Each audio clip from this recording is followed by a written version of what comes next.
കാലത്ത് തന്നെ 2001 വേറൊരു ക്രോപ്പ് സർക്കിൾസ് പ്രത്യക്ഷപ്പെട്ടു. ഓഗസ്റ്റ് 13, 2000 ആ ക്രോപ്പ് സർക്കിൾസ് പ്രത്യക്ഷപ്പെട്ടത്. പതിവ് ക്രോപ്പ് സർക്കിൾസിൻ്റെ മാതൃകയായിരുന്നില്ല. എല്ലാ ക്രോപ്പ് സർക്കിൾസുകളും വൃത്താകൃതിയിലാണ്. എന്നാൽ അവിടെ പ്രത്യക്ഷപ്പെട്ട ക്രോപ്പ് സർക്കിൾസ് ചതുരാകൃതിയിലാണ്. അതുമല്ല, അതിനകത്ത് പിക്സൽ പോലെ എന്തൊക്കെയോ വെട്ടിവെച്ച രീതിയിലായിരുന്നു ആ ക്രോപ്പ് സർക്കിൾസ് പ്രത്യക്ഷപ്പെട്ടത്. ഈ ക്രോപ്പ് സർക്കിൾസ് പരിശോധിച്ച ശാസ്ത്രജ്ഞന്മാർക്ക് ഒരു കാര്യം മനസ്സിലായി.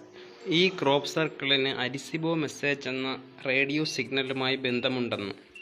എന്താണ് ഈ അരിസിബോ മെസ്സേജ് എന്നാൽ, 1974 അരിസിബോ എന്ന സ്പേസ് സെൻറ്ററിൽ നിന്ന് കോൾസ് ഹേഗൻ എന്ന ശാസ്ത്രജ്ഞൻ ഔട്ടർ സ്പേസിലേക്ക് അയച്ച ഒരു റേഡിയോ സിഗ്നലാണ് അരിസിബോ മെസ്സേജ്. M30 എന്നറിയപ്പെടുന്ന 2000 പ്രകാശവർഷങ്ങൾക്കകലെയുള്ള ഒരു താരസമൂഹത്തിലേക്കാണ് അദ്ദേഹം ഈ റേഡിയോ സിഗ്നൽ അയച്ചത്. ഈ റേഡിയോ സിഗ്നൽ ഉണ്ടായിരുന്നത്